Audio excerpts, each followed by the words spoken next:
नमस्कार, हमारे छत्तीसगढ़ में आपका स्वागत है। मैं हूं आपके साथ भावना त्रिपाठी। रुख करेंगे प्रदेश की तमाम बड़ी खबरों की ओर।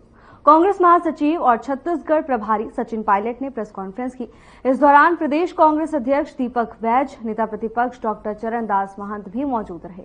पत्रकार वार्ता के पहले उन्होंने युवा कांग्रेस द्वारा महिलाओं की पंचायत चुनाव में सक्रिय भागीदारी के लिए चलाए जा रहे अभियान महिला स्वराज अभियान का भी शुभारंभ किया।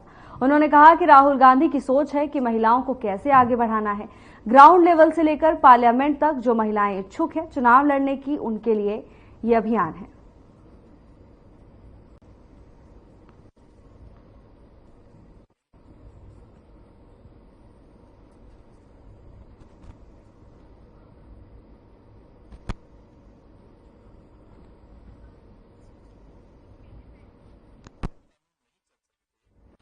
पंखाजुर के बांदे लैंप्स के अंतर्गत 10 धान खरीद केंद्र से लगभग 4 करोड़ का घोटाला हुआ है, लेकिन घोटाले की रकम विभाग अब तक वसूल नहीं कर पाया है। संचालक को नोटिस भी जारी किया गया, लेकिन संचालक पर इसका कोई असर नहीं हुआ। आखिर क्या है पूरा मामला, देखिए इस रिपोर्ट में।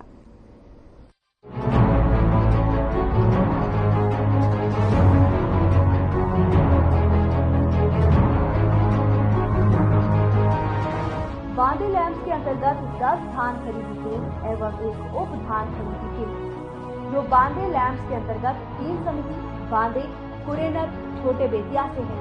केंद्र से 2023-24 में लगभग 4 करोड़ रुपयों के घोटाले की बात सामने आई।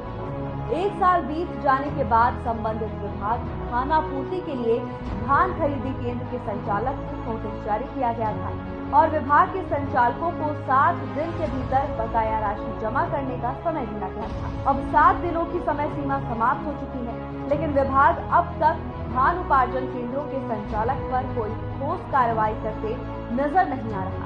जबकि 14 नवंबर 2024-25 से नया धान खरीदी केंद्र सुचारू रूप से शुरू हो रहा है। लगभग हर धान उपार्जन केंद्रों में बाढ़ गंगा भी पहुंच चुकी है, लेकिन इसके बाद भी विभाग हाथ पर हाथ धरे बैठा। साल बीत गया, लेकिन विभाग को कार्रवाई का कोई डर नहीं। 9 केंद्र है बांदे ब्रांच के अंतर्गत, 9 टोटल उपार्जन केंद्र है, जिसके अंतर्गत लास्ट ईयर में वजन में कमी आई थी राशि, उसके लिए वसूली के लिए हमने नोटिस जारी किया है। जैसा समय खत्म होगा फर्स्ट नोटिस जारी किए हैं। अभी से फर्स्ट नोटिस के अगेंस्ट में राशि जमा नहीं करेंगे तो सेकेंड नोटिस देंगे, सेकेंड नोटिस भी नहीं होगा तो थर्ड नोटिस दे के, अंतिम नोटिस है थर्ड, उसके बाद फिर कार्रवाई करेंगे। मामला क्या है? तो धान में वजन साटे की राशि वसूली होगी। कितना करोड़? 2 लाख 98,000, 2 करोड़ 98। कितना छुट्टी मिला है? 1200 क्विंटल, 12,000 क्विंटल और राशि कितनी वसूली? 2 करोड़ 98 लाख। तो आपने जो नोटिस जारी किया था उसके पर्पज में अभी आगे क्या प्रोसेस है? अभी तो हमने नोटिस जारी किए हैं, दूसरे अगेंस्ट में धान खरीदी प्रभारी कितने दिन में जमा करता है, उसके बाद नहीं करेगी तो फिर नोटिस जारी करके वसूली के लिए फिर नोटिस जारी करेंगे।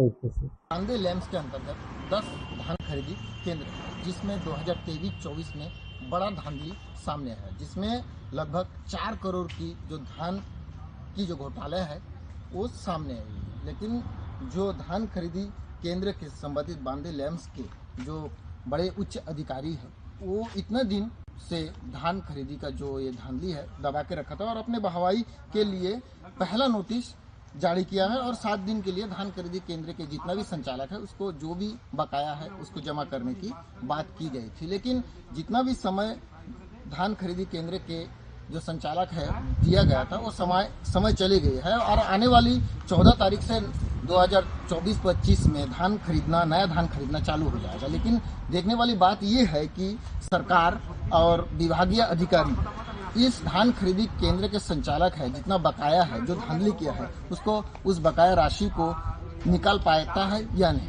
ये जानने वाली बात है। कैमरामैन अनूप के साथ सुजीत मंडल, हर खबर पर। अब देखने वाली बात यह है कि विभाग उपार्जन केंद्र के संचालक को करोड़ों रुपए की वसूली के लिए कौन सा ठोस कदम उठाते हैं। Bureau report.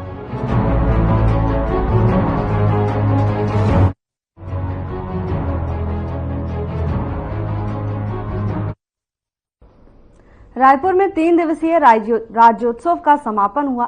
उपराष्ट्रपति जगदीप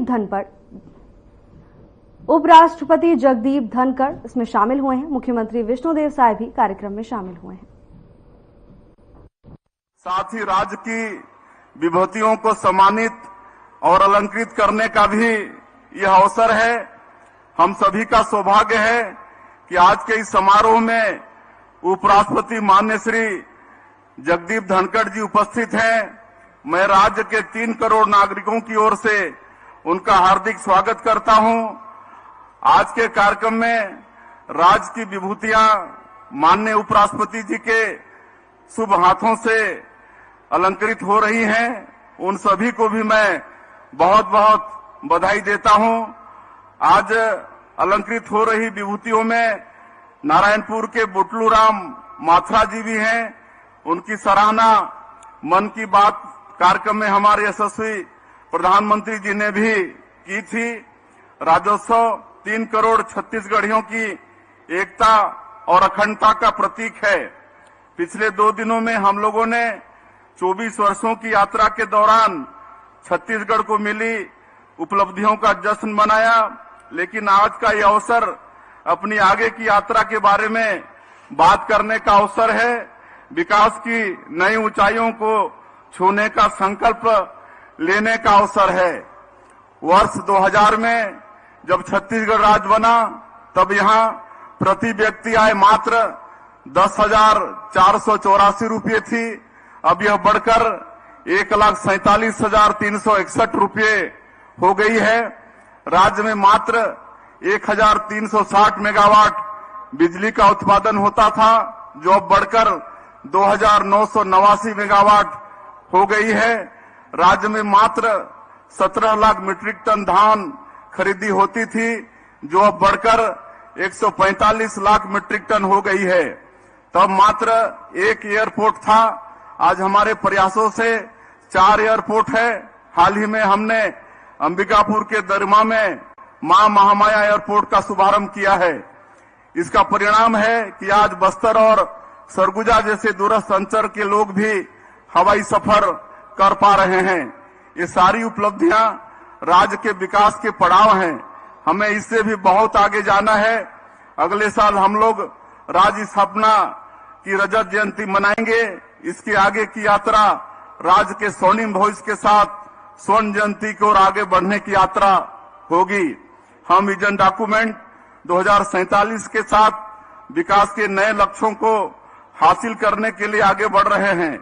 देश के विकास में छत्तीसगढ़ के कृषि और उद्योग क्षेत्र का बड़ा योगदान है, लेकिन अभी भी इन दोनों क्षेत्रों के विकास की बहुत संभावनाएं हैं। हमने 2028 तक राज्य के जीएसडीपी को 2 गुना करके 10 लाख करोड़ रुपए करने का लक्ष्य रखा है। राज्य में उद्योगों को बढ़ावा देने के लिए हम नई उद्योग नीति ला रहे हैं। ईज ऑफ डूइंग बिजनेस और सिंगल विंडो प्रणाली जैसी नीतियों को लागू किया जा रहा है। स्टार्टअप और नवाचार को प्रोत्साहित कर रहे हैं। हमारा सौभाग्य है कि हम पर्यावरण और जैव विविधता के मामले में भी बहुत धनी प्रदेश हैं। हम अपनी इस पूंजी को बचाए रखने, उसमें और वृद्धि करने के लिए संकल्पित हैं। शिक्षा और स्वास्थ्य के क्षेत्र में इस प्रदेश में बहुत संभावनाएं हैं। इन क्षेत्रों में हम ऐसी मजबूत अधोसंरचना का निर्माण कर रहे हैं जिसका लाभ आसपास के राज्यों को भी मिलेगा। हमारा मकसद केवल आंकड़े पेश करना नहीं है, हम लोगों के जीवन में गुणवत्ता लाना चाहते हैं। हमारी माताएं बहनें भावी विकास के लिए हमारी ताकत हैं। हमें खुशी है कि हमारी महतारी बंधन योजना के फलस्वरूप प्रदेश की माताएं और बहनें आर्थिक और सामाजिक रूप से सशक्त हो रही हैं। महिला सशक्तिकरण से ही हम प्रदेश का सशक्तिकरण कर पाएंगे। आदिवासी क्षेत्रों में शांति स्थापित करते हुए लोकतंत्र की जड़ों को मजबूत किया जा रहा है। छत्तीसगढ़ की पुण्य भूमि में हिंसा का कोई स्थान नहीं है। माओवाद के खिलाफ कड़ाई के साथ लड़ रहे हैं। राज्य में माओवाद अब अपनी अंतिम सांसें गिन रहा है। मैं छत्तीसगढ़ पुलिस एवं केंद्रीय सशस्त्र बल के उन सभी जवानों को भी नमन करता हूं जिन्होंने अपने प्राणों की आहुति देकर इस प्रदेश को नक्सल हिंसा से मुक्त कराने में अपना बलिदान दिया है। बहुत शीघ्र ही ये प्रदेश नक्सल समस्या से मुक्त होगा। छत्तीसगढ़ शांति एवं सौहार्द का टापू रहा है। यहाँ सभी जाति, धर्म, संप्रदाय एवं पंथ के लोग आपसी भाईचारे, प्रेम एवं सामंजस्य के साथ रहते हैं। यही हमारे गुरुओं की सीख एवं संदेश भी रहा है और उन्होंने अपने आचरण से एक मिसाल पेश की है। हमें उनके सिद्धांतों का अनुसरण करना है कि अपने धर्म का आचरण एवं दूसरों के धर्म का सम्मान, अतिक्रमण नहीं। बस्तर के युवाओं को विकास की मुख्य धारा से जोड़ने, बस्तर की खेल प्रतिभाओं को सामने लाने के उद्देश्य से हम बस्तर ओलंपिक का आयोजन कर रहे हैं। इसको लेकर बस्तर के युवाओं में जबरदस्त उत्साह है।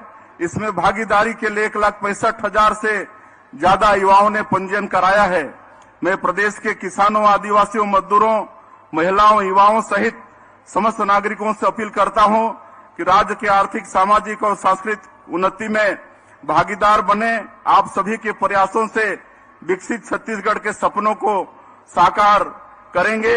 मैं के आदिवासी का बेटा हूं, जमीनी स्तर से जुड़ा हूं, हर वर्ग की पीड़ा और जरूरत को समझता हूं। उसी को ध्यान में रखते हुए विजन 2047 बनाया है। आप सभी के सहयोग से विकसित छत्तीसगढ़ का निर्माण करना है। आज के इस अवसर में हमें माननीय उपराष्ट्रपति जी को सुनना है, इसलिए मैं कुछ जो हमारे कलाकार हैं उनके लिए घोषणा करते हुए अपनी बात समाप्त करता हूं। आज के शुभ अवसर पर मैं छत्तीसगढ़ के लोक कलाकारों को प्रोत्साहित करने तथा लोक संस्कृति का देश विदेश में प्रचार प्रसार करने के उद्देश्य से बनाए गए छत्तीसगढ़ कलाकार पंजीयन भुगतान नियम 2021 के संबंध में घोषणा करता हूं कि कला, संगीत, नृत्य, नाट्य एवं गायन के क्षेत्र में राज्य अलंकरण प्राप्त कलाकारों के लिए एक विशिष्ट ग्रेड A1 निर्धारित किया गया है। दूसरा, समस्त A श्रेणी के कलाकारों की अधिकतम कार्यक्रम स्वीकृति सीमा को 10 से बढ़ाकर 20 किया जाता है तथा 20 श्रेणी कलाकारों की अधिकतम सीमा 12 को बढ़ाकर 24 किया जाता है। ग्रेड निर्धारण समिति की प्रत्येक बैठक में अधिकतम 3 प्रतिष्ठित कला विशेषज्ञों को अशासकीय सदस्य के रूप में सम्मिलित किया जाएगा। मैं भारत के उपराष्ट्रपति माननीय श्री जगदीप धनखड़ जी का पुनः आभार व्यक्त करता हूं कि उन्होंने राज्य के नागरिकों के आमंत्रण को स्वीकार किया और हमारे राजस्व की गरिमा बढ़ाई। मैं छत्तीसगढ़ के सभी नागरिकों का भी आभार व्यक्त करता हूं और आप सब लोगों की तरफ से माननीय उपराष्ट्रपति जी का फिर से एक बार अभिनंदन स्वागत करते हुए अपनी बात समाप्त करता हूं। जय जोहार, जय हिंद, जय छत्तीसगढ़। श्री महोदय और अब हमन पूरा सम्मान के साथ आमंत्रित करत हन हमार विधानसभा के अध्यक्ष डॉक्टर रमन सिंह जी ला उखर सादर उद्बोधन पर।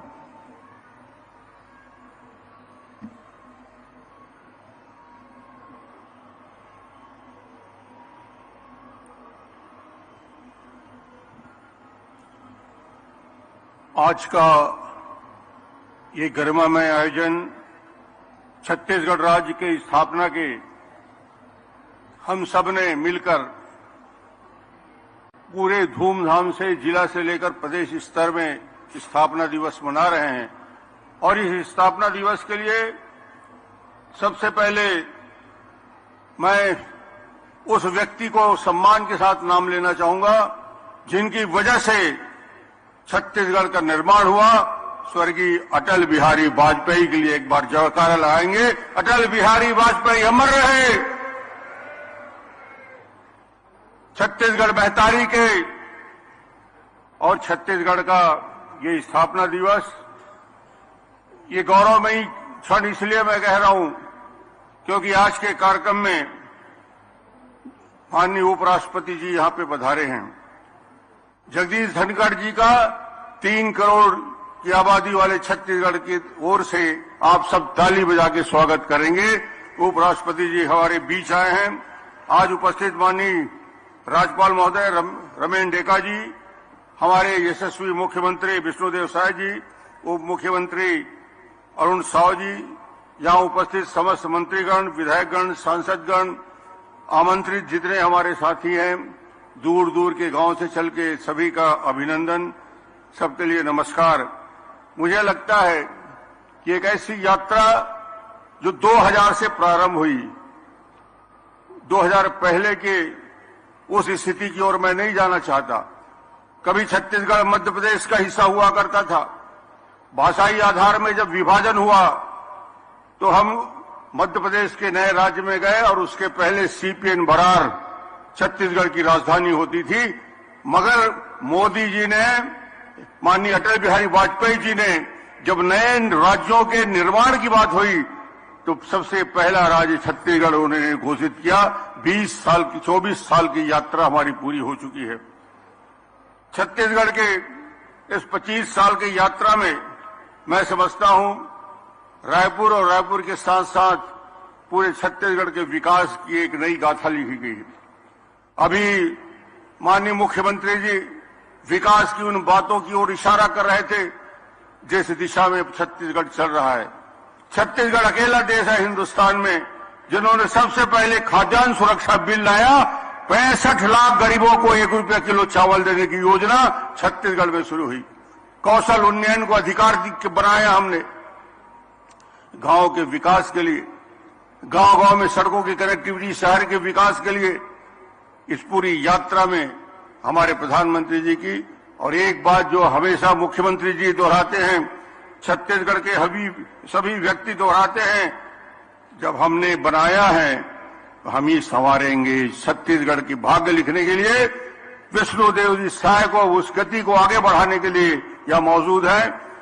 छत्तीसगढ़ कभी पलायन के लिए जाना जाता था, कुपोषण से मौत होती थी, शिशु मृत्यु दर, मातृ मृत्यु दर देश में सबसे नीचे रहता था, ऊपर रहता था। ये स्थिति कि लोगों के पास खाने के चावल नहीं थे, कोदो कुटकी कंदमूल खा के काफी लोगों को जीवन यापन करना पड़ता था। 1 रुपया किलो चावल आने के बाद गांव-गांव में इस बात की व्यवस्था हुई कि छत्तीसगढ़ से जो पलायन करते थे वो पलायन छत्तीसगढ़ में रुकने का काम किया। और आज वो विकसित छत्तीसगढ़, जिस छत्तीसगढ़ में IIT भी है, NIT भी है, IIM है, रिम्स है, हिदायतुल्लाह लॉ यूनिवर्सिटी है, 4 मेडिकल कॉलेज से 14 मेडिकल कॉलेज किसी राज्य में है, वो छत्तीसगढ़ राज्य है। आज यहाँ पे आप सब मौजूद हैं। मैं तो ये कहना चाहूंगा कि 15 साल की यात्रा जब मुझे मुख्यमंत्री बनने का अवसर मिला और अब ये यात्रा विष्णुदेव जी के कुशल नेतृत्व में तेजी के साथ रफ्तार पकड़ रहा है।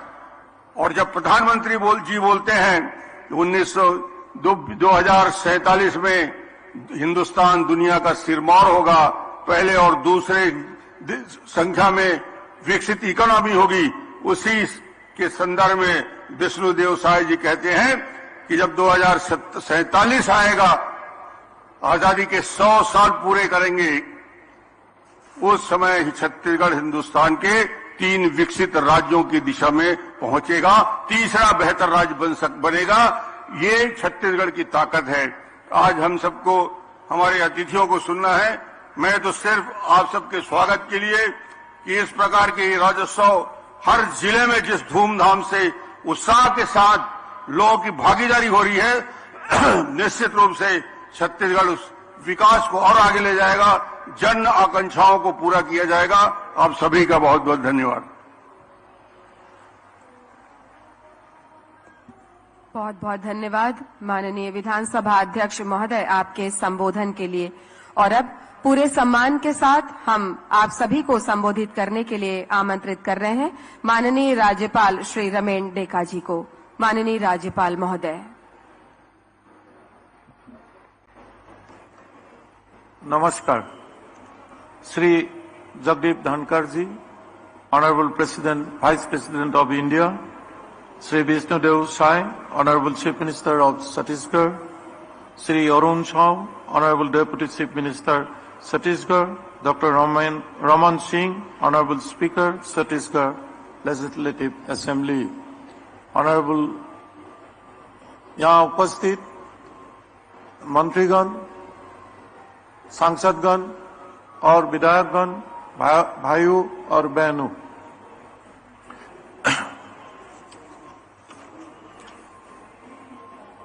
मैं सर्वप्रथम आज के राज्य अलंकरण सम्मान समारोह में पधारे हमारे मुख्य अतिथि उपराष्ट्रपति श्री जगदीश धनखड़ जी को का आत्मीय स्वागत करता हूं।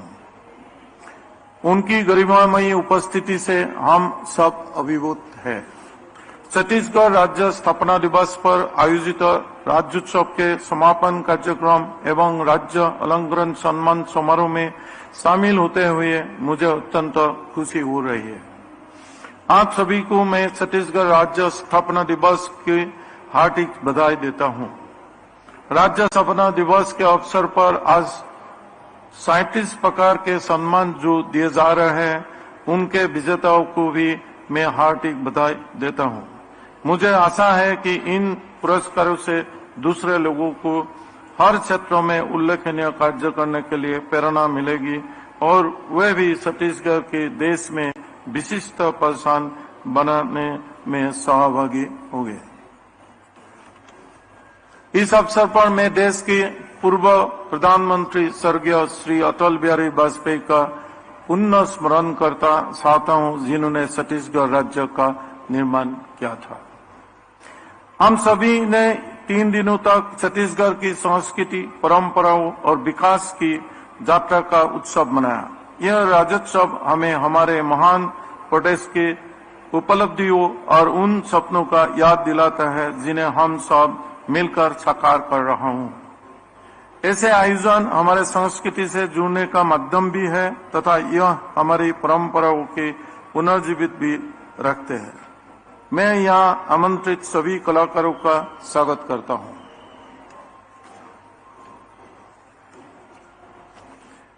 मैं असम प्रदेश से आता हूं। यह हरा भरा प्रदेश है। छत्तीसगढ़ भी असम जैसा ही है, खूबसूरत है। ये खूबसूरती देख के हमें बहुत अच्छा लगता है।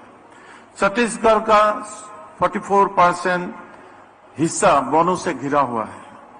ये एक उल्लेखनीय बात है। दोनों ही राज्य प्राकृतिक संपदा से भरपूर राज्य है।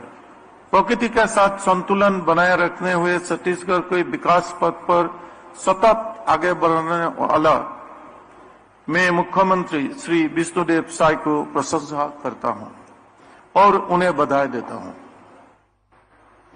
हमारा उद्देश्य सिर्फ आर्थिक विकास नहीं बल्कि समग्र विकास है, जिससे हर नागरिक का उत्थान हो सके। प्रधानमंत्री श्री नरेंद्र मोदी जी की विकसित भारत 2047 की संकल्पना को हमें सबके साकार करना है। इससे हर नागरिक, हर युवा पूरे उत्साह से योगदान दे रहे हैं। प्रदेश के विकास में महिलाओं का योगदान अत्यंत महत्वपूर्ण है। महिला सशक्तिकरण की दिशा में कई योजनाएं प्रारंभ की गए। महिलाओं को समाज में सम्मानजनक स्थान दिलाने के लिए महतारी बंधन योजना जैसे अभिनव योजनाएं संचालित हो रही है। प्रधानमंत्री श्री नरेंद्र मोदी जी की पहल पर शुरू के एक पेड़ मां के नाम पे अभियान में छत्तीसगढ़ के जनप्रतिनिधियों रहित जनता ने भी बढ़ चढ़ कर भाग लिया है। आज राज्योत्सव के समापन अवसर पर मैं आप सभी से अपील करता हूं कि हम इस उत्साह, जोश और संकल्प के अपनी रोजमर्रा की जिंदगी में बनाए रखें। हम सब मिलकर अपने प्रदेश के विकास और समृद्धि की नई ऊंचाइयों तक पहुंचे। अंत में मैं पुनः उपराष्ट्रपति श्री जगदीश धनखड़ जी के हृदय से धन्यवाद देता हूं कि उन्हें हमारा आमंत्रण स्वीकार कर हम सबका मनोबल बढ़ाया है। आप सभी को पुनः इस राज्योत्सव की सफलता के लिए हार्दिक बधाई एवं शुभकामनाएं हैं। जय हिंद, जय छत्तीसगढ़।